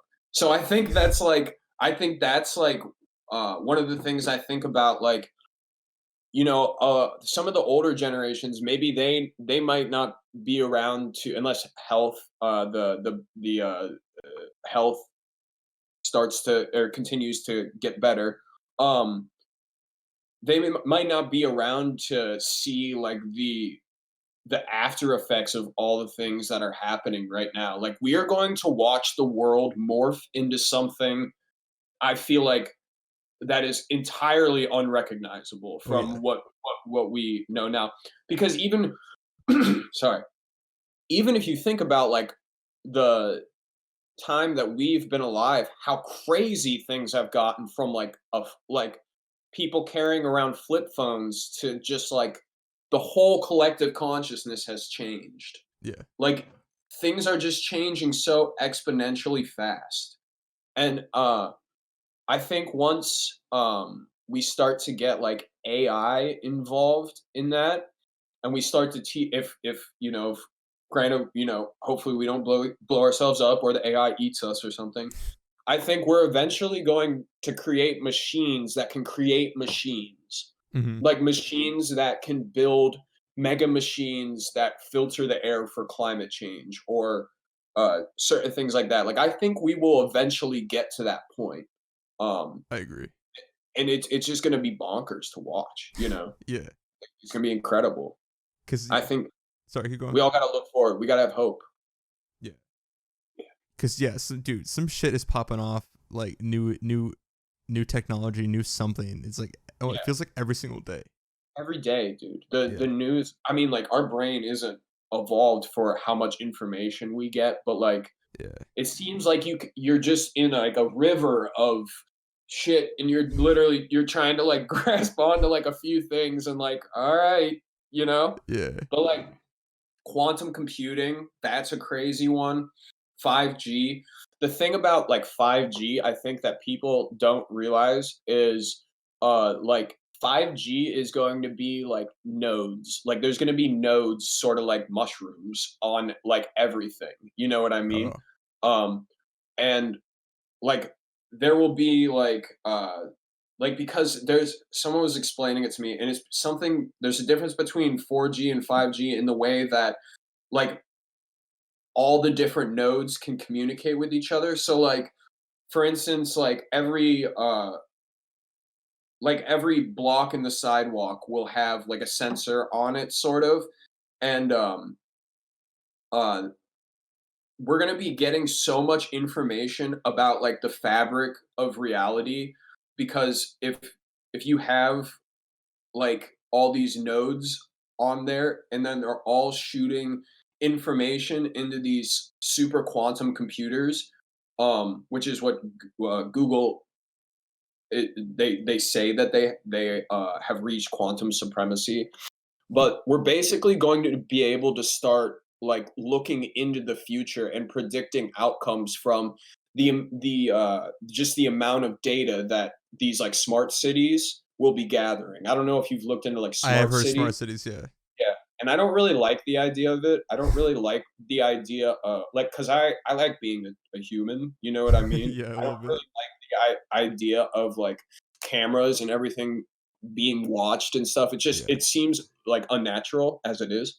But uh I think it'll be interesting to see like what happens with that. And you just hope that information doesn't come into like the wrong hands of people. That's my only fear.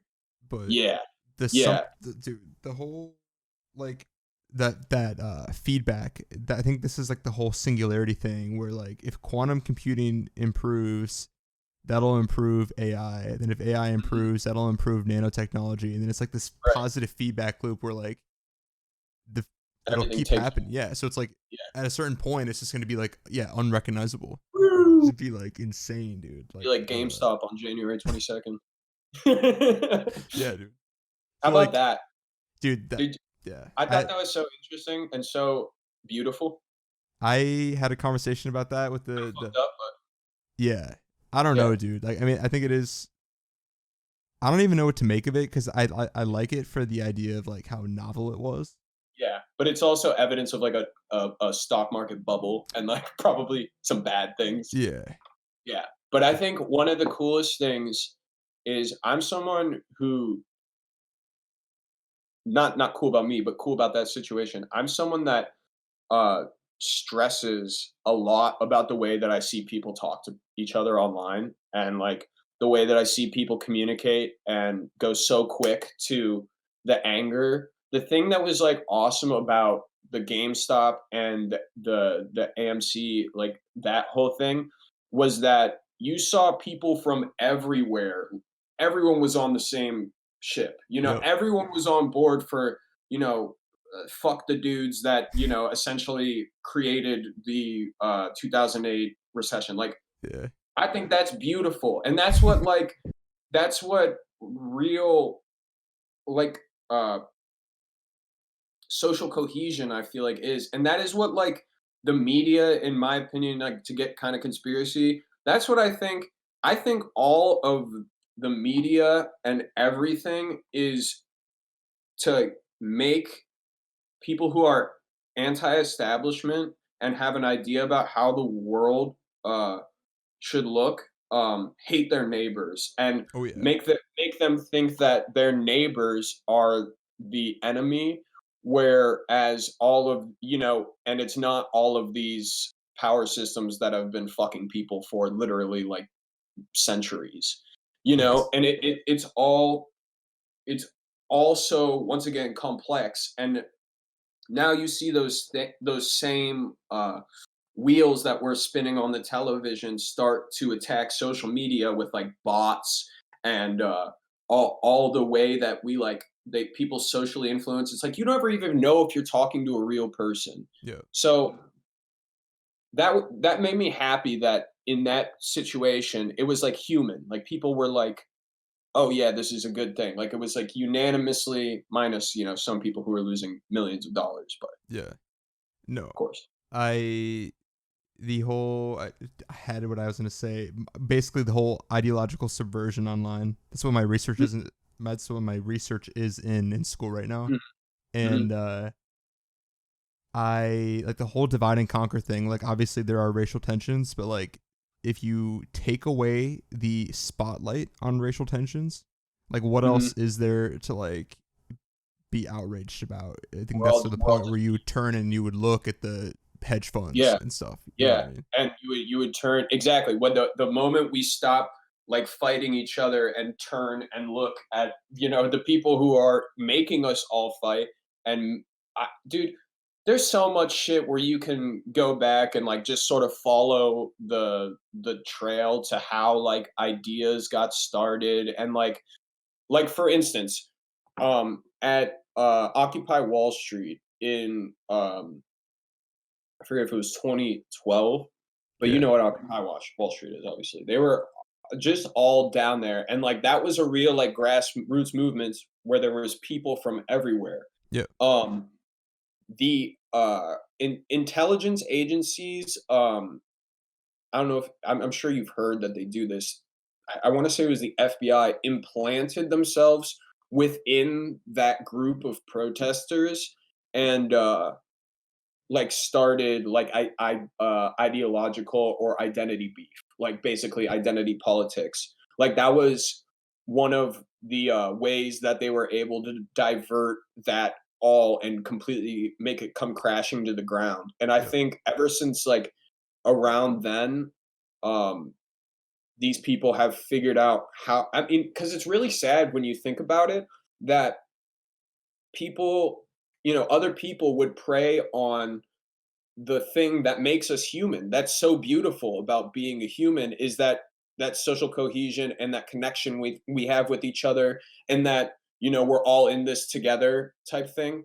It's Mm-hmm. like playing on that to create outcomes like making each other argue, and making every situation dire, so that like dire, you know what I mean? Yeah. Everything is dire. Everything, you have to get this guy in office or everything's over, Yep. like it's over.